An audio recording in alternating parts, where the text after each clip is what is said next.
Hello everyone. How is everybody doing on this beautiful Friday?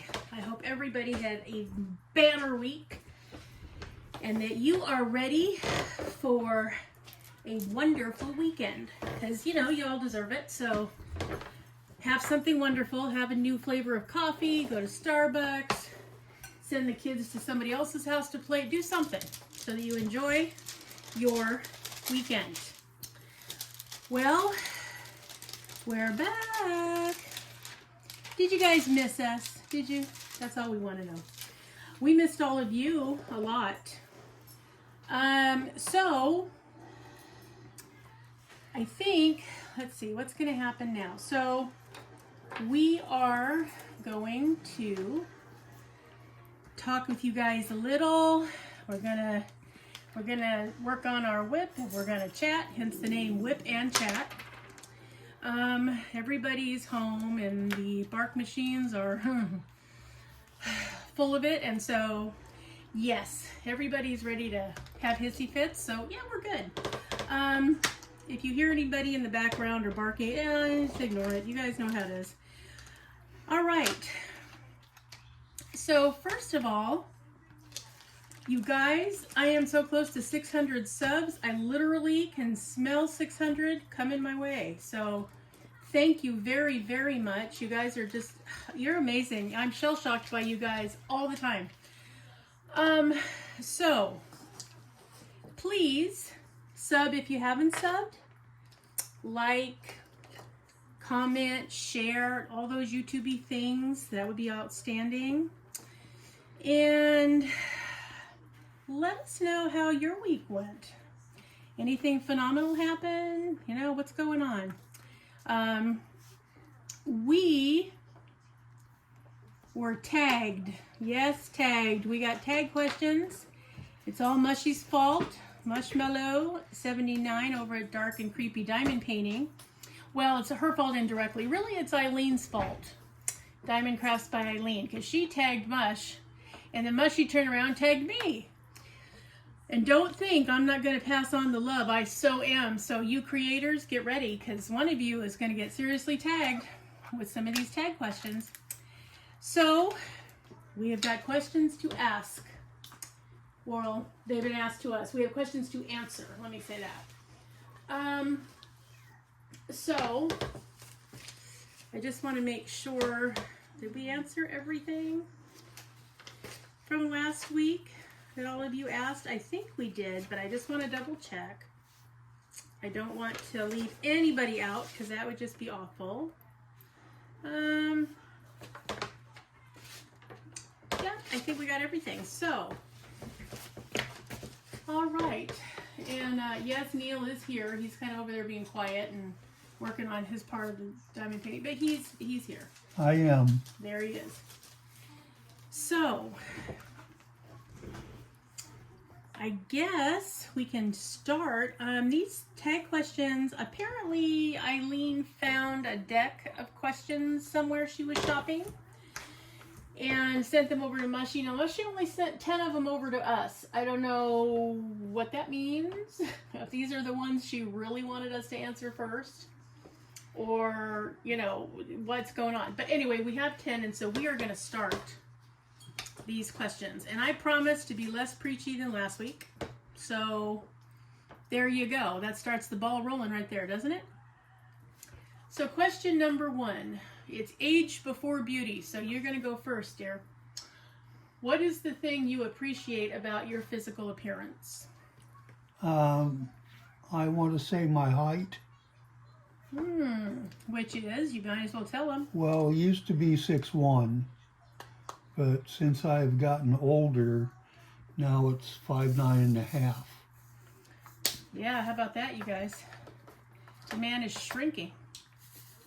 But yes, I can affirm he was definitely 6'1" when I met him, and I thought, boy, he's a full foot taller than I am. I don't know if this is going to be good or bad, but you know, it was fine.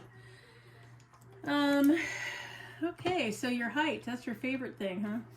Yeah, I think so. Okay. What do I appreciate most in my physical appearance?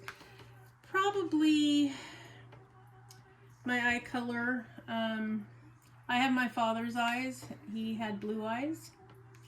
My mother had hazel eyes. So, and my eyes are blue, and my brother's are dark, dark brown. So there you go. But mine are almost the same shade as his. His were a little bit lighter, but same twinkle of mischief in there that he had. So I guess my eyes are probably the thing, because I carry him with me that way. So I am really happy, and I am very appreciative of that. Number 2, Neil, what is one thing you are most grateful for in your relationships or friendships?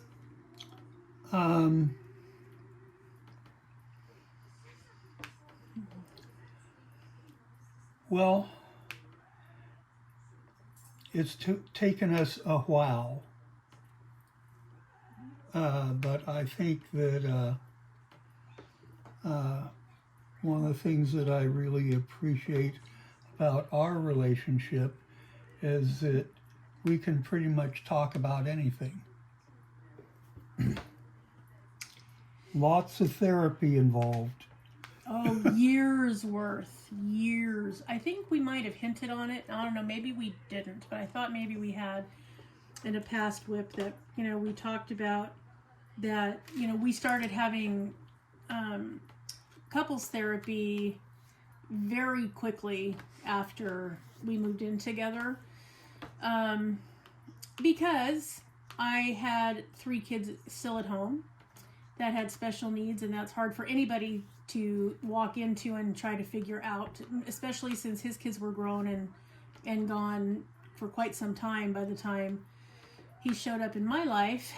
And we had both been divorced, and neither one of us wanted to ever go through anything like that again. So we thought the best way to figure that out was to get into couples counseling, and we did, and we have stayed there for 20 years.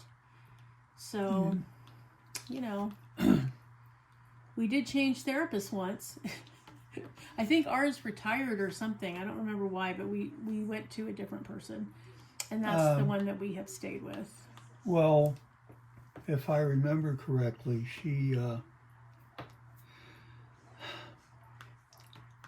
we just weren't getting as much from her to deal with our issues as we thought we should. Yeah, she was an older person, incredibly nice, really nice, but did not have the dynamics, didn't have, not only did she not have it personally, but she didn't have a lot of experience with the types of issues that we would be having in our house. Because we had a blended family. We were talking about getting married for the second time.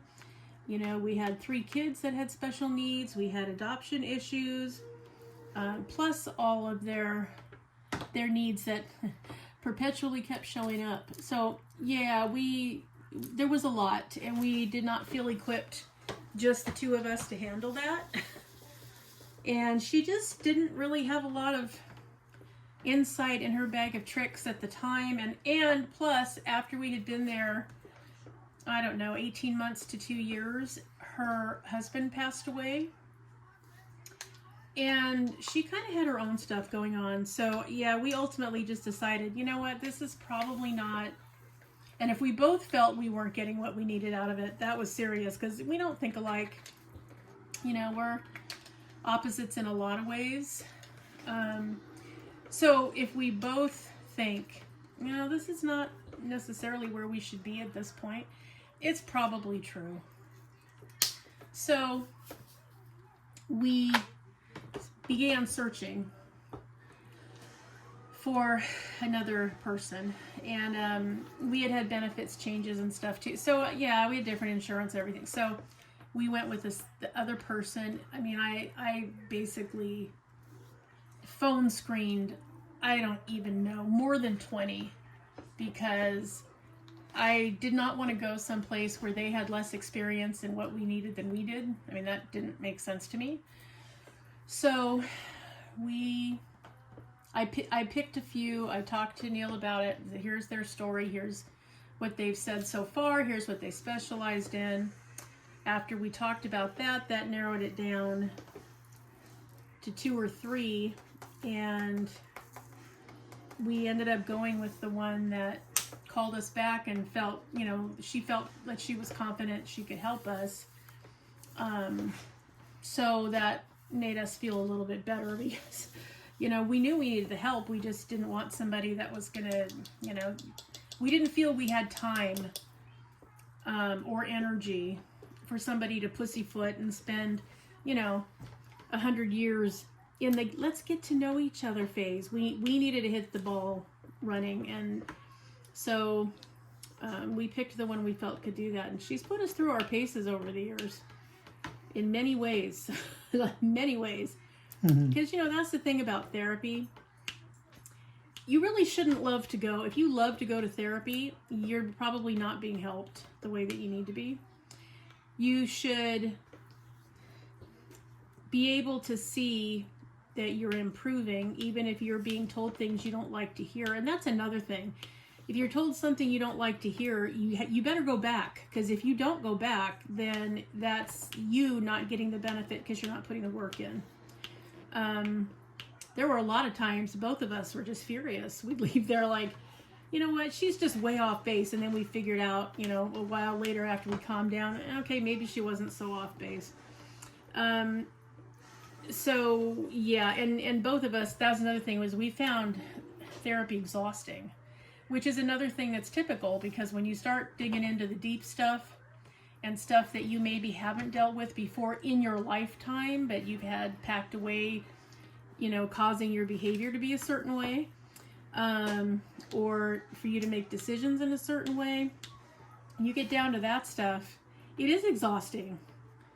But that's how you work through it and process it and get the hell away from it. I mean, that's just how it works. So we needed somebody that could do that, because we were both, I have a strong personality type, and I'm a no-nonsense person. And Neil is more stubborn than any Taurus I've ever known. Oh, I don't know about that. Oh, I do. So we needed somebody that could handle both of those things. We are a challenge. And she did, and can, and does. And so what we discovered once we learned a few things and learned some communication techniques, I mean, I'm a talker, so I was communicating right and left. What I was saying maybe wasn't, and how I was saying it maybe wasn't the best. And so I had to learn a few things about that. And Neil just wasn't a talker, period. He didn't like it. He didn't like to converse. He didn't do a lot of it, which is why it was great for in the military. He didn't have to. But, in the private sector and in interpersonal relationships, it sort of requires you to communicate. So, and because we think differently and we are different people, we had to learn how to do it effectively without being defensive or judgmental or assigning intent, because he did that a lot. And I know where that came from. I mean, he was in a family where a lot of innuendo took place, a lot of, hidden messages, because he was raised in a house with his mother and his sister, 2 women who used that method of communication. And so he just, believed that everybody had hidden messages. So when I was being as blatantly clear as I could, he still wanted to assign me intent, that I definitely had an ulterior message, but I actually didn't. So we just had to learn some stuff, that's all. And we finally got to a point, not really that long ago in the great scheme of things, where we could communicate effectively and not sound mean or hateful or fed up or, But I'll tell you what, we both had to, number one, acknowledge that we both had things to learn and that there was room for improvement on both our parts, and that we were not perfect people, and that, we had to make the decision that we were not going to give up on one another. And that can sometimes be the hard one, because we were put through our paces, not just by each other, but by both of our kids. So that was challenging. But we also knew that someday, we would be empty nesters and it would just be us. So either we were going to work toward having a relationship of our own when that time came, or we needed to, break out. I mean, it was kind of a fish or cut bait thing, because how much of your life do you want to spend in that mode, So we did. We both, being the ones who believed in vows, made the decision that, okay, well, if we're gonna stay in this, then we have to be open to hearing what needs to be said by the therapist. We need to work on communicating with each other. We need to work on what is the correct way to deal with each other's family. Not realizing, neither of us realized really that the way to do that is you don't get to say anything about the family of your significant other. Nothing. They can say whatever they want all day long. You don't get to say anything, ever. And they can't say anything about your family. So learning that was fascinating and shocking, but it's true. I mean, once we realize that, hey, we're overstepping when we say, even if you want to say something 100% true, doesn't matter. You don't get to talk about their family ever. So we had to learn a lot about communication and a lot about, I had to learn how to manage my volume, because I was in a house, growing up where anger was expressed loudly. And that's the only emotion that you were allowed to be loud about. You couldn't even raise your voice other than that. But by God, if you were mad, you could scream, because my mother grew up with an alcoholic, and that's, how it worked. There was loudness, and then there was violence. So she did not allow us to be loud unless we were just really angry. But, and we all, it was 100% attention too, because if we were loud, everybody knew we were angry, because that was the only reason we were loud. So I had to work on being able to just talk, just say it. You don't have to scream it. You can just say it. In fact, if they're not listening, because that was my first thing, well, what do I do when they don't listen? Get even quieter till they have to listen in order to hear what you're saying. There's power in quiet. And most people, I think, don't really pay that much attention, but there really is. And then Neil had to work on some anger issues that were being taken out on me that weren't my fault, that had nothing to do with me. That was old baggage. Because that's something else you learn when you're married before, is you come to a new relationship with baggage. Even if you don't think you do, you do. So yeah, we had to get down to some brass tacks a couple of times, but we did the work. We got through it. And we learned a lot, and we learned a better way to communicate, and we learned how to read each other, even in our body language, where this isn't a time to communicate. This is a time to just not speak. And that has worked out too. I mean, we had a lot that went on. We had a lot of changes. We had a lot of, our physical issues changed as we aged, and with our conditions and stuff. And so, yeah, it was a lot. But we, like I said, we did the work, and we did come out the other end better. I mean, in my opinion, I think we came out better than we went in, for sure. I don't know. Do you feel like a better person now on this end than we did? Oh, hell no. See, sometimes you can take them out of the military. You cannot take the military out of them. It's just, that's the way it is.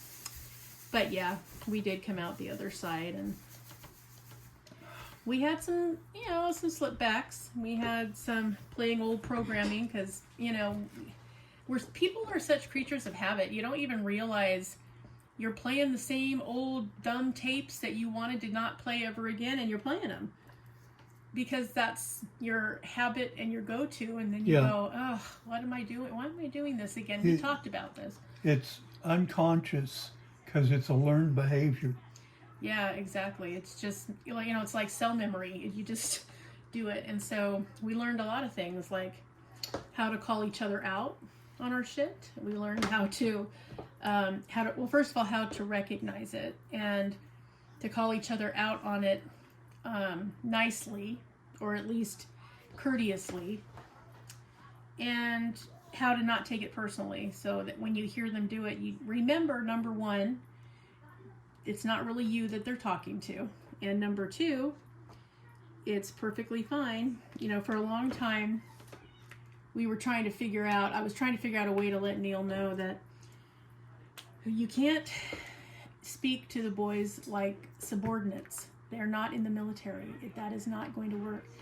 And we didn't know I didn't know how to say it, because I didn't want to say it, because they were in the room. I mean, it was dealing with them in interactions. And so I needed a way to give them a buzzword without letting everyone in on it. So for a long time, I said, when we were talking about it in our therapy session, the therapist said, even when you're talking to them like that, and you're doing it because you're trying to do it for their benefit, okay? But the way that you're doing it is counterproductive. So, you're trying to grow the flower, but you end up watering the weeds. And so for a long time, I would hear something go on, and when it got to the point where it was no longer constructive criticism, I would say, "You're watering the weeds." And he knew what that meant, and then he could adjust in the minute, where I didn't have to be involved or oversee it, but just to let him know it's starting to go south, even if you don't recognize it. So, we did stuff like that. We had a number system because, part of talking about issues, in our life also meant timing. Okay, when I was putting in, 15 or 16 hour days between the kids and all of their needs and all of the providers they were seeing, and dealing with the insurance company and dealing with the school district and dealing. Okay, and it's, 9 o'clock and I'm exhausted because I've been up since 6 a.m. This is not the time to have a deep-seated conversation. So we learned finally, with her help, to give our points a number system. So, if he needed to talk to me, I could say, what number is it?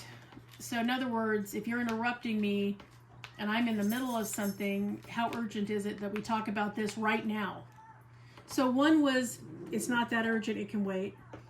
Two was, we kind of it was worth interrupting you, and I kind of need to talk to you. And then we had 2.5, which meant you're approaching DEFCON 5 with it. And then 3s, which we hardly ever had because you don't want to abuse a 3. 3s meant, I need to talk to you about this, stop everything right now and let's talk about it. Whatever it is, it doesn't matter. This is more important.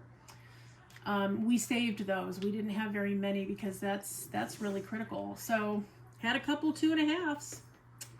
I had a 2.5 with him with one of his family members, and sharing of information.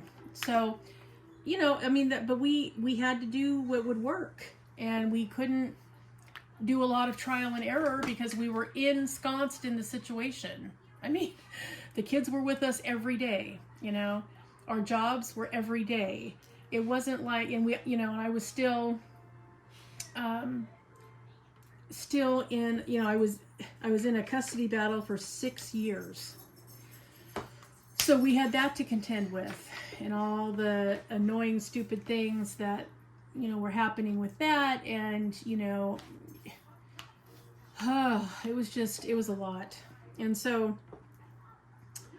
we had to really work hard, because that's another thing. You're not going to get anything out of therapy unless you put the work in. And so we did, we figured our relationship was worth saving when times were bad. And so we did put the work in. And we were able to, I mean, not that everything is perfect all the time, but, you know, we've had a pretty good partnership, I think. We were able to accomplish a lot of things people said we couldn't, just because we worked together and played to our strengths, which fortunately aren't the same. We have different strengths. So, yeah, that's how that worked out. I guess I'm supposed to answer that too. What am I most grateful for in relationships or friendships?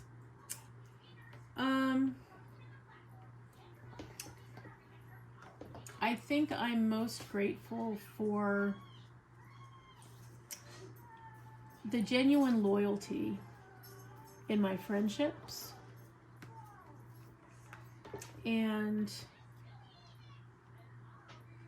that I'm genuinely loved by the people that I bring close to me, which again aren't very many. I limit that because I am a very loyal friend, and so loyalty takes a lot of time and commitment, and so I don't have a lot of friends because I was already spread too thin, and I didn't think I could handle any more.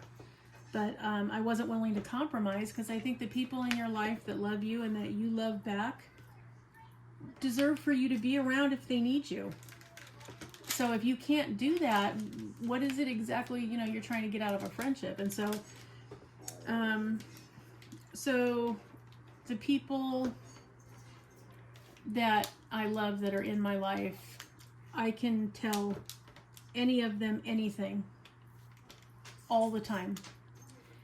And that's really a relief, and it's really, it gives you a lot of peace of mind knowing that. So I guess that's probably the part that I'm most thankful for. You know, and like Neil said, yes, you know, we learned how to communicate and are so much better at it now than ever before. Now, yes, we're 20 years in, but I mean, isn't that worth it? If you can get to that point, no matter how long it takes, really. So yeah, I'm very thankful that I have, you know, true friends and loved ones that I can count on anytime that I really need them.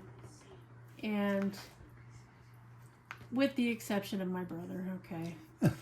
But yeah, and I know how rare that is, and I know that I should feel very privileged and lucky, and I do feel that way. I know that there are people that go their whole lives and never get to experience having anybody be dedicated and devoted to them. And so yes, I'm very grateful for that. Absolutely. And I'm grateful to be their friend too, or their family member. So yeah, I think that's probably the most important thing. Okay, Neil, what's the most valuable lesson you've learned from failure? First, you better tell us what the failure was.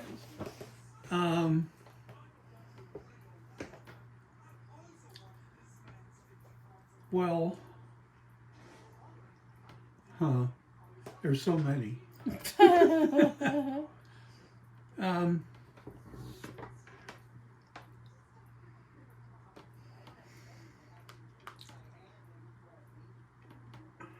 I've always found it difficult to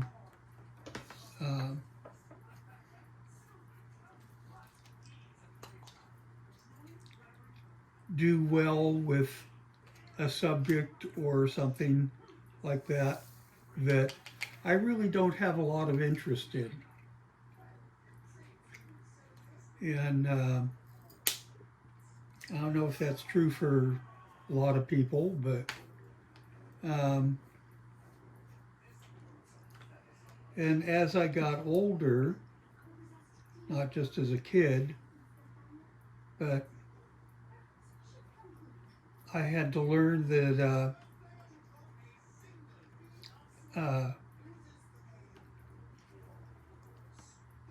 in order to accomplish what needed to be done, I had to study more or concentrate more, or sometimes, you'd be working at it and your brain would be turning to mush. Hi, mush. And you need to take a break for, 10, 15, 20 minutes or whatever. And, I've found that useful for me in, just not school, but in jobs. I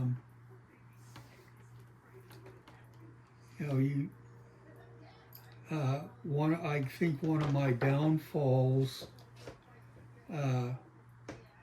when I was working is I'd get so focused on something that I was working on that I might let other things slide that were important also. Like? Well, I'm looking for an example here. So I'm looking. Last job assignment I had when I was in the Army, I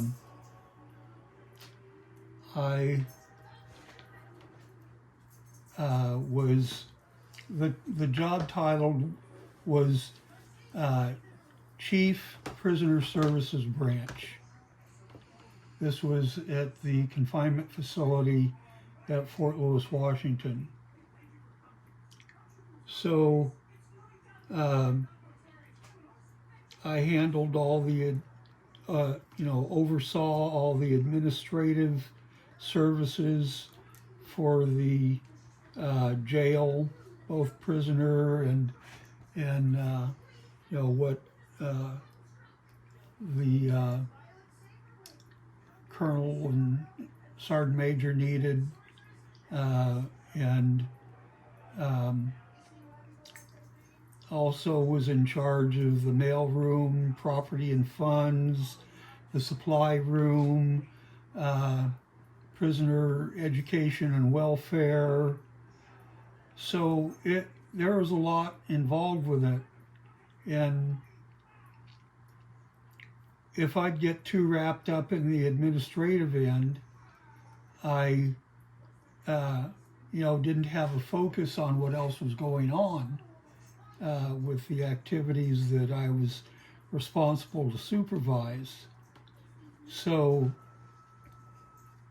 at least once a week, I would get out of my office from behind my desk and I would walk through and talk to all the other people that were in the other areas that I was responsible for, to see if I could,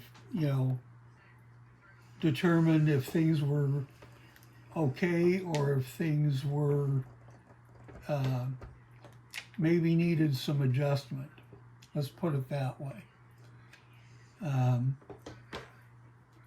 And we did have some problems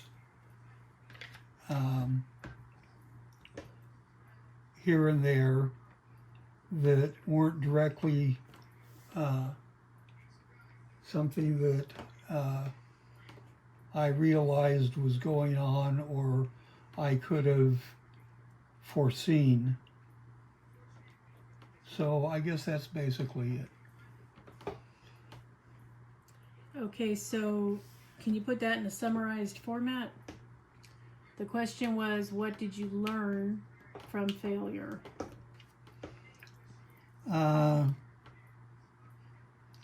To focus and concentrate more, not just on individual things, but on a larger scope of things. Okay. Valuable lesson I learned from failure.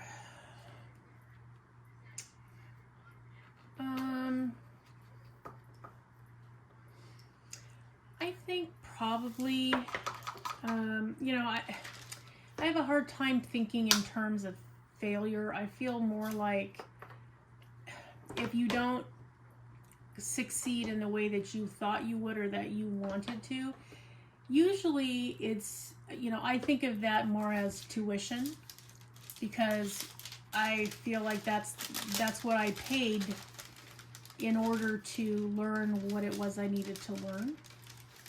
And so I don't consider that failure. I consider that an opportunity to learn a different way, a different system, a different, whatever you want to call it.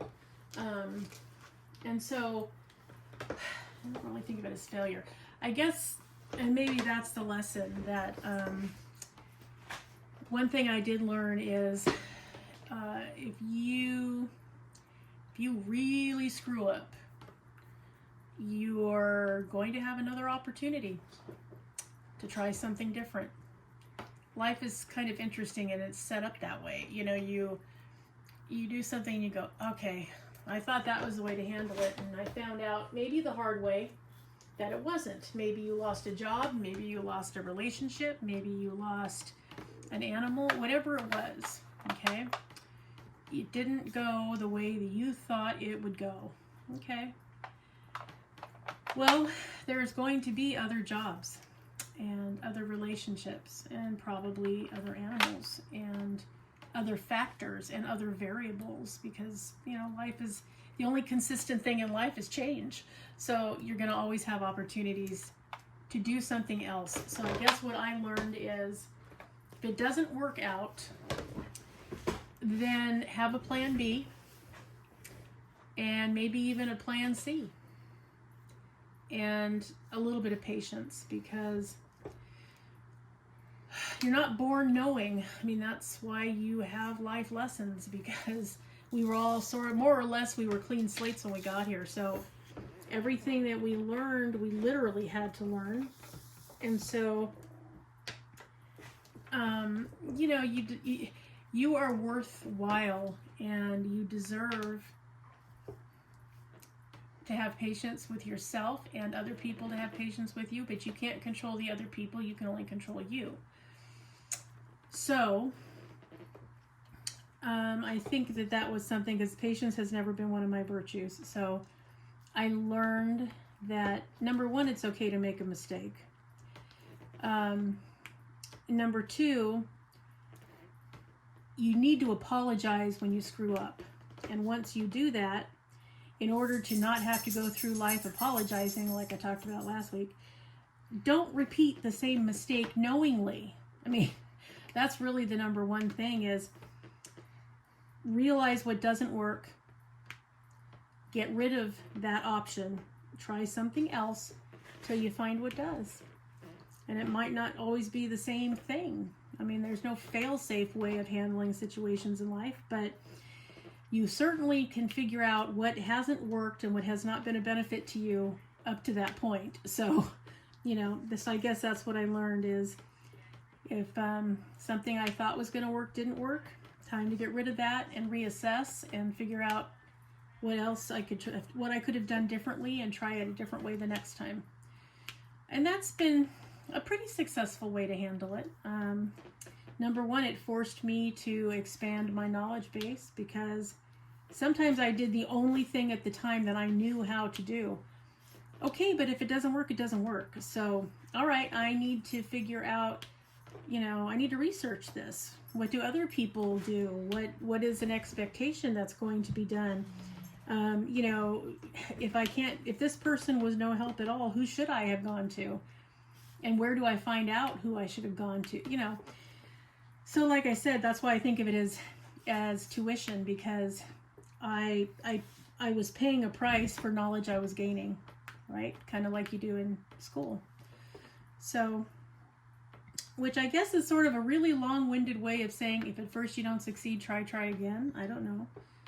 Maybe that's a better way of saying it, but yeah, I mean, I think it's true. And, you know, appreciate what you learn, because I think we all know some people who spend zero time trying to improve their life or their behavior or, you know, finding a different way or trying to change their circumstance. We all know those people, which make them very predictable because we know that as soon as a similar situation occurs, they're going to step in it exactly the same way they did the last time because they didn't learn and they don't learn.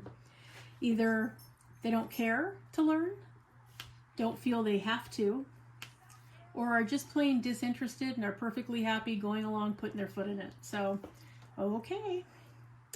But for me, it was learning a new and hopefully better way so that the next time it didn't blow up in my face or didn't cause me extra grief or didn't cause me extra work or didn't, you know, whatever it was that happened, didn't happen again. So yeah, that's pretty much what I learned.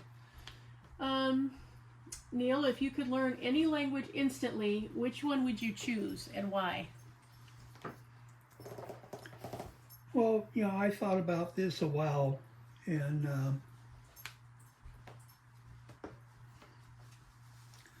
I think the most useful one for me to learn where we are here is Spanish. Because we have a big Hispanic population, and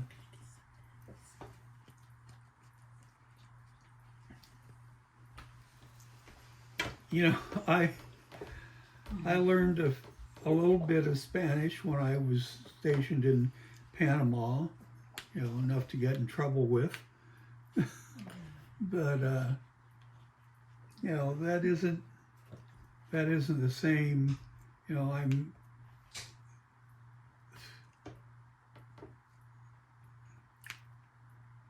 the word fluent doesn't even come close to daylight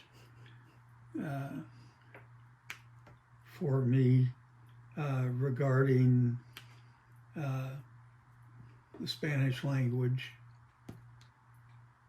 So I guess that's my answer. Okay, so Spanish for the practical aspects of it, huh? Yeah. Well, for me, that one was kind of a tie because I was considering being a sign language interpreter for a while, and so I do have a learned ASL or sign language, but I would really like to be more proficient at it. I think it's a beautiful language. There aren't many gestural languages left, but it's a really beautiful language. And I definitely would like to be better at it because that's another one of those types of skills. If you don't use it, then you tend to lose it. So I'd like to be better at sign language. And all 4 years of high school, I took French. And I loved it. I loved everything about that language. It's beautiful. It's beautiful to hear it. It's beautiful to say it. You know, the words themselves are beautiful. It's just a nice language. I would like to be fluent in French. That would really be cool. I'd like to do that. What's your favorite way to start the day, Neil?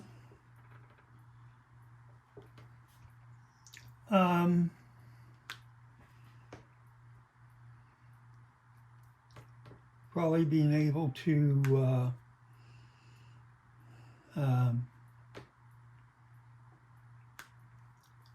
you know, sit on the bed for a few minutes to get, you know, Acclimated. yeah, acclimated, get the sleep out, you know. Ginger is always on top of me every morning.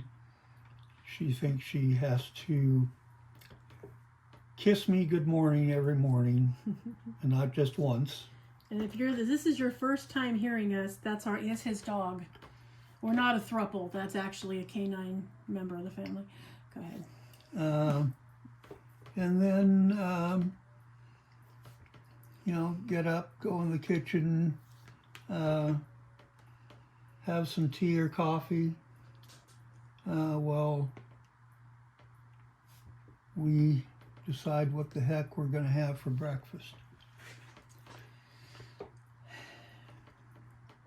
It's nice at this point in my life not having to get up at god awful times to get out the door to go to work, and just be able to relax and have a nice breakfast, whatever it happens to be. For me, my favorite way to start the day is with a hot cup of tea and silence. I used to try really hard when the kids were growing up to get up a half hour before everybody else's alarm went off, because I needed the mental health break of peace in the morning to ease into my day. So, I could spend my half hour just, looking at the weather, seeing the sun outside, hearing the birds singing, drinking coffee or tea, and just sort of let the sun come up and do its thing, and not have to, start immediately with the phone ringing and this one's yelling at that one, and, Neil asking, what are we going to have for breakfast? I like to just have some peace to myself. It's actually harder to get that now than it was then. I have to sort of, plan to get up before my alarm goes off, and then just sort of lock myself away in the bathroom and just start my day that way, and then have my tea after, because otherwise I don't get the peace, and that's not good. I'm a much more together person, and much better with a little bit of me time first thing in the morning, and probably because I don't have that much of it after that. So, but that's my favorite way, is just a little bit of peace, no humans, just me and the cup. And sometimes me and Finian, because if he's awake and I can get him out, I will sneak over there and take him with me, because he's very quiet. He doesn't make any noise. And he just looks at me with those great big side eyes, and he's just cute. So, yeah, that's my favorite way to start the day. What's your favorite way to spend a rainy day? Watching movies. See, this is one of those areas where we actually do have matching answers.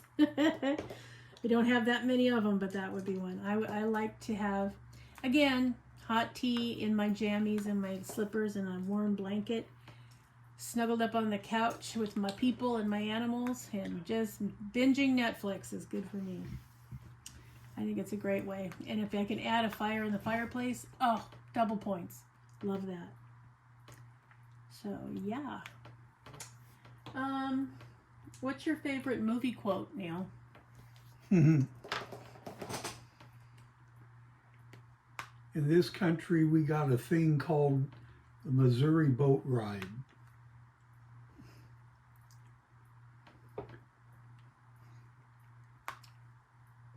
That's it. That's it, huh? That's the dumbest thing I've ever heard. But okay, whatever. I'm sure none of you understood that either. Yeah, you're not imagining things. That was different.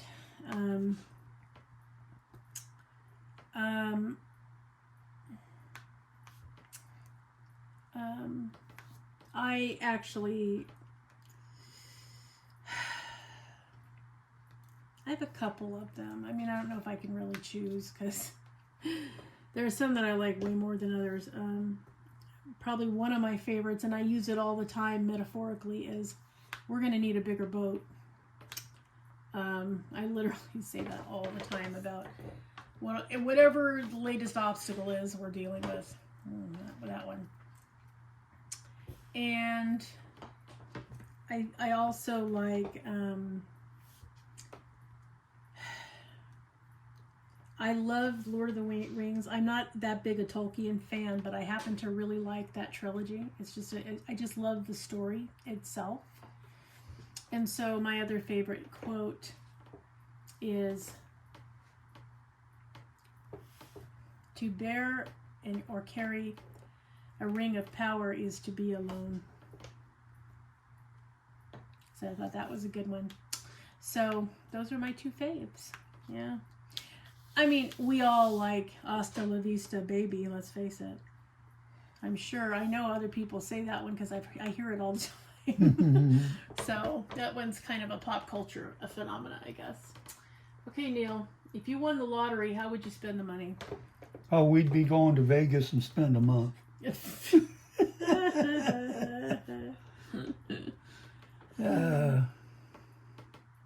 Well,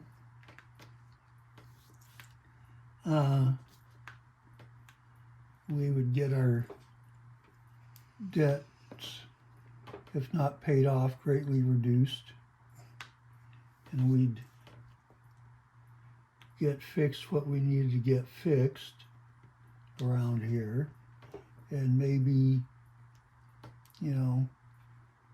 look for, well, actually the area of our house, the size of it is pretty good for us. Though we do have a lot of stuff in here right now. I don't know that I'd want to get a place that's too much bigger if we got a different place to live.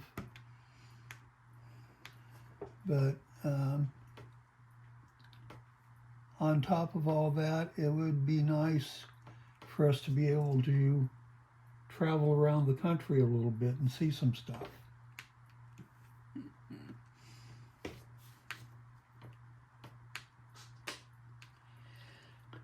Is that everything? Yeah, that's my 2 cents. Okay. Well, and once again, there will be no shock to anyone, totally opposite in how we think and what we would do. I would get a much bigger house, and I would get a cleaning staff to take care of it, including a butler, a maid, and a driver. That'd be the first thing I'd do. Say, fuck this shit and get out of here. With a beautifully made ironclad roof, for one thing. And then I would make sure that my kids had what they needed and they wouldn't have to struggle so hard. And then I would set up scholarships for adoption for people that wanted to adopt a child and couldn't afford it. You wouldn't believe how expensive adoption could be, and it's utterly ridiculous. It should not be that expensive, and it all falls on the adoptive parents, which I also think is a bunch of crap. So I would set up scholarships for adoption. I would set up a program at the local middle schools and high schools that had an endowment that continued on so that any child that wanted to be in the band would be able to get an instrument to have as their own. And I would name it after my dad. And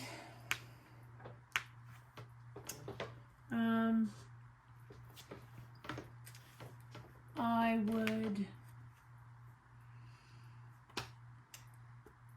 find whoever thought they were close to finding a cure for cancer, and I would fund their research for 10 years.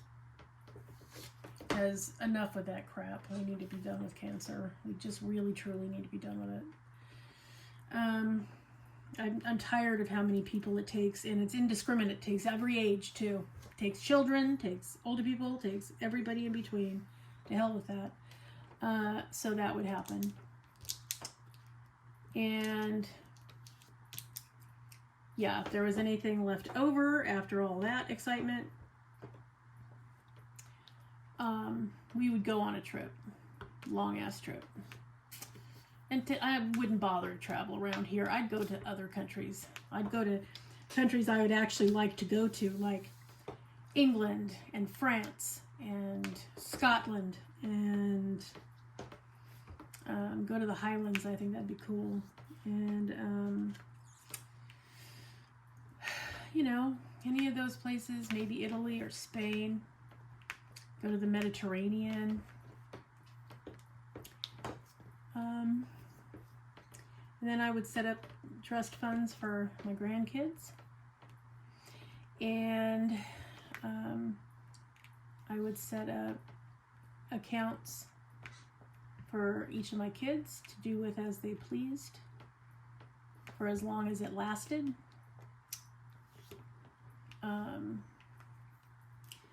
I'd make sure Neil got a scooter because he desperately needs a scooter.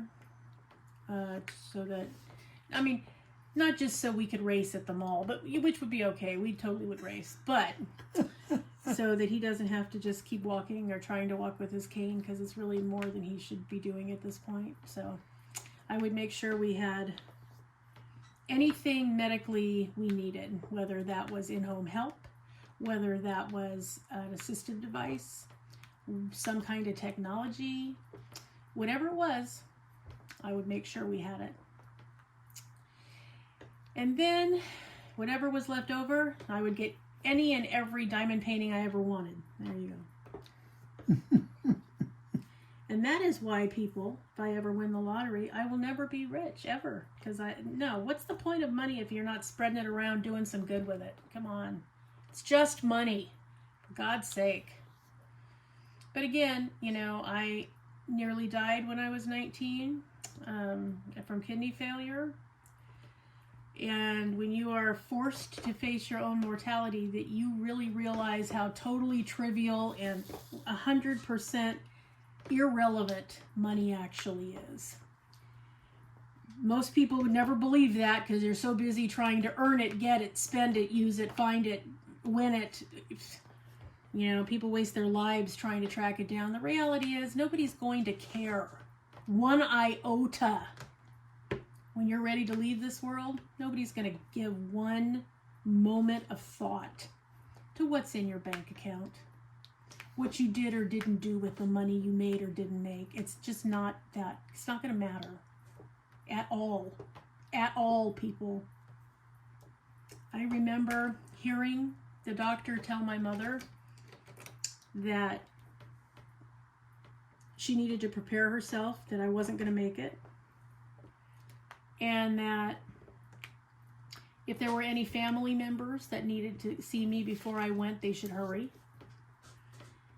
And that if they had any, you know, specific clergy involved, that they needed to get in touch with them and get them over here. And I was like, and I remember as sick as I was, and I was really sick.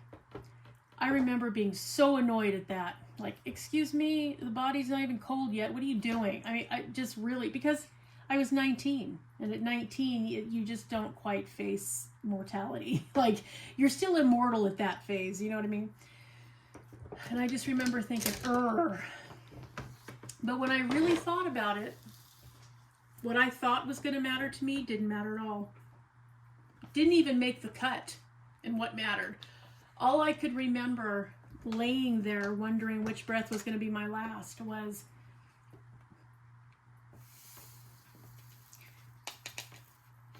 wishing I had had the time to get a hold of the people in my life that I had hurt, either deliberately or inadvertently, and make amends about it and say, you know, God, I wish I hadn't have said that. I'm so sorry. I don't know what I was thinking. You know, and, you know, the people that, you know, because you really do, I mean, your life does flash when you get to that point. And so I had memories that suddenly surfaced that I didn't realize I had made a memory. I never thought about it, and it just came vividly into view. And so, and as I was thinking about it, I thought, wow, I wish I could apologize to this one, or I wish I could, you know, really tell that one what I felt or thought. Or, you know, gosh, I wish I would have had a chance to tell that one that that's not what I meant. I didn't know that's how it came across to them. I mean, it's really, it's a weird thing. It's I'm not going to say it's a phenomena, but when they say that your life passes, it really does. Like, it really does. And the one thing that I never thought of, not even for a fraction of a second, was how much money I had in my purse or in my bank, or what my current salary was. All the things that I thought were so important, and I was trying to get a career going, and I was trying to get up the scale, and I was trying to get all this, and deciding whether or not to go to college so I could get more money. Like, and it just didn't matter. At the end of the day, it just didn't. I mean, I was more upset that, you mean I'm not going to see another sunrise? Well, that can't be. I mean, those were the things that I not only took for granted before that, but was in just total disbelief that I would never get to see again. I just, it was awful. So, and the thing is, I don't know, unless you faced your own mortality, maybe you can't possibly think that way, or maybe you can't see the forest for the trees. I don't know if that's what it takes, maybe so. That's what it took for me, but I don't know how most people get to the realization. But I have heard people that have had cancer and things that were under treatment that they didn't think was going to be effective and weren't sure they had some of that. So maybe it does require that. I don't know.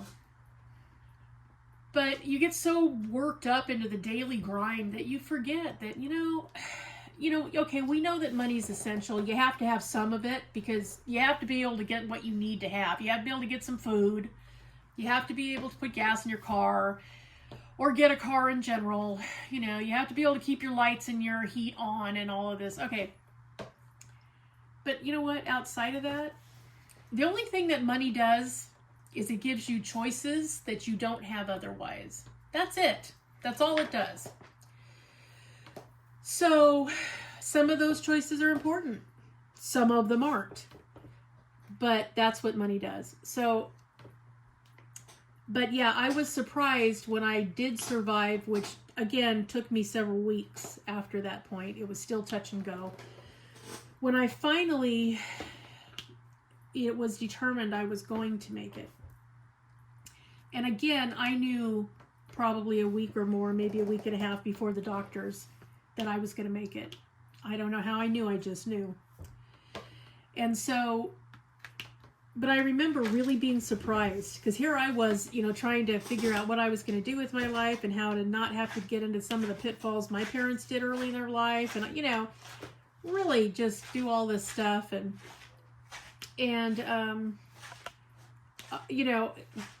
then all of a sudden I was dying. And so everything that I thought was so important just wasn't. The realization of that was hard. It took me a while to process that because, when you find out that everything you think you know, everything about the life you were living that was so damn important, and then you realize, God, it wasn't important at all when push came to shove. At all. Didn't even enter the equation. That was so profound for me. I almost didn't know how to process it. That was just, that was so hard. And then I finally did process it and had some realizations, but then I found when I tried to share them with people, they just looked puzzled. I mean, they could not understand it. And they looked at me like they were trying to humor somebody who's, a mental patient. But seriously, I mean, it really and truly, I all of a sudden was so upset because I hadn't had a chance to be a parent. And I didn't think I wanted to be a parent. I wanted to travel and make a bunch of money and have a big old, illustrious career and, maybe, find somebody to share my life with, but not that wanted children, all this kind of, and boy, it broke my heart that I was 19 and dying, and I was a newlywed, which made it even worse. And that I would never get to have children, never know what it was like to be a parent or to have children in my life. That all of a sudden really upset me. And I remember thinking at the time that I realized I was upset by it, I remember thinking how ridiculous that, I could have done that if that's what I wanted to do. I didn't want to do that. And all of a sudden, I wanted that more than anything. So that was really an interesting thing too. And again, I really don't know how to explain it. And I'm sure that a lot of people will say it with some kind of divinity, but yeah, don't go there. Doesn't matter what it was a realization for me that I needed to change my focus, and I did change my focus. And that was 31 years ago. And when I changed my focus, it stayed changed, and I never went back. Yeah, I get frustrated that I don't have some big ass savings account or a trust fund, or nobody's sponsoring my life, and I can't get a loan and all that because my house needs repair, and so I find it frustrating. But I'm perfectly okay with the fact that I'm not wealthy. I'm really okay with that. So yeah. So that's why you notice how it went. Now, when Neil talked about winning the lottery, what was it? He wanted to pay all his bills, right? Typical. Okay. Wanted to travel. Okay. Also typical, right? Wanted to make his life and our lives better. Okay. Which is fine. What did I want to do with it? I wanted to throw it to the wind, right? I wanted to make it so other people can get something in this life they would never have a chance to do otherwise. Whether it's offspring, or whether it's getting to play an instrument, or whatever it is. To me, that's important. I don't think, I have known so many people who needed help so desperately, and I was not in a position to help them. And so that crushed me more than not having the means to do it. Because, I can commiserate with them all day, but so what? That didn't help. Now, on the rare occasion when there's something I could do to help, then I obviously did it, because why wouldn't you do it? We're all in this together. We're all trying to get through life. So what is the benefit of letting another human being suffer when you can help, right? Which is one of the reasons why I like children so much, because it's just, number one, it's usually easy to help them. And number two, everything in the world is a new experience for them. So, so that's why I enjoy spending time with children. I enjoy spending time with animals too, for a lot of the same reasons. So, yeah, that was an interesting question to ask the two of us specifically. I knew we would answer it differently. I just wasn't sure how. It's not that there's a wrong or right answer. There isn't. But this also, I think, shows how your life experience changes your thought patterns in a lot of ways. Okay, Neil, next one. We're out of time. Oh, are we at the hour mark? Yeah, past. Okay, well, we only have 2 questions left. What is your best excuse for getting out of something you don't want to do?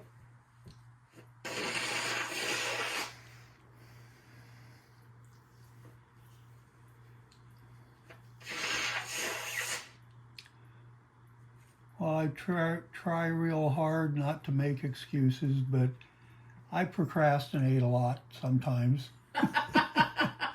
Sometimes, huh? Okay. Okay, well, I don't like to make excuses either. If I don't want to do something, I'll generally say, ooh, you know what? Thanks so much for the offer, but I have other obligations, or thanks, but yeah, it's just not really my cup of tea, but you go and have a good time, and thanks for thinking of me. I appreciate that. I'm way more likely to do it that way than I don't have to make an excuse. So, and then the last one, Neil, is what is your favorite way to recharge and find inner peace?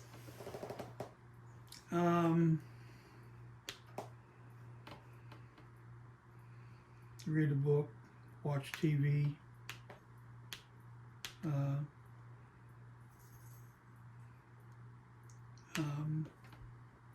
I think those are primarily two of the ways that I relax.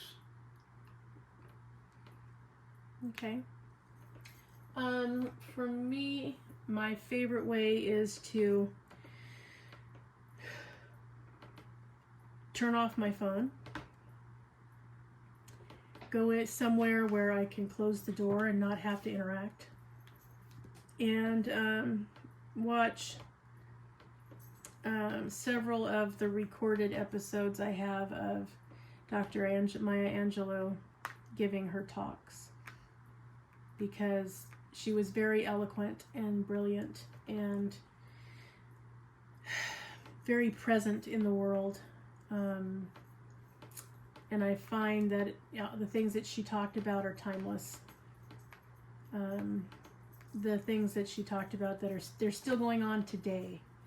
And if I can hear her read some of her own poetry, love it. That's one of my favorite things on the planet to do. I love hearing an author read their work, because you hear it the way they intended it to be heard. And I think there's no greater privilege than to be able to do that. To me, that gives me a chill up my spine that not many things do. I love that. I love, love, love it.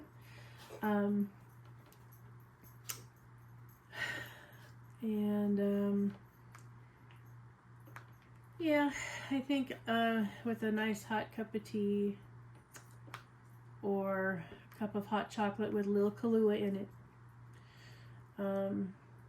that's probably my favorite way. I can be much more civilized and get much more done if I once in a great while have a break like that, and I don't have it often, so most of the time I'm missing it rather than actually doing it. But if I have an opportunity, that's what I do, is spend a little me time and curl up with my animals and listen to Dr. Angelou, and that to me is a great day.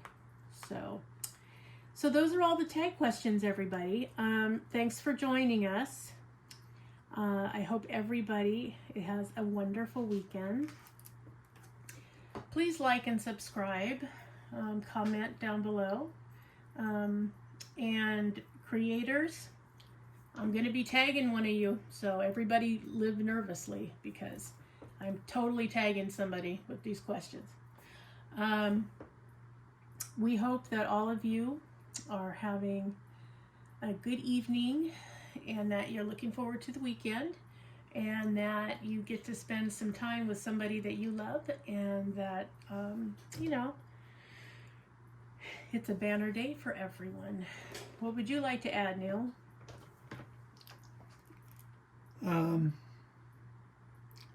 Well, it's 5 minutes to 11 p.m. for us. Mm-hmm. So, sometimes we got to take the time when we can get it, but go yeah. ahead. Have a good night, good morning, good afternoon. Hope the day is going well or has gone well for you. And we'll see you in the next one. And, remember, leave us any questions that you might still have, either in follow-up to what we've already talked about, or something brand spanking new that came up that you would like us to talk about while we paint along here. And remember, always be a dragon. Spread your wings. Protect those you love. Have fiery passion in all things. Stay strong, slay your fears, and always fly high, rise up, and soar.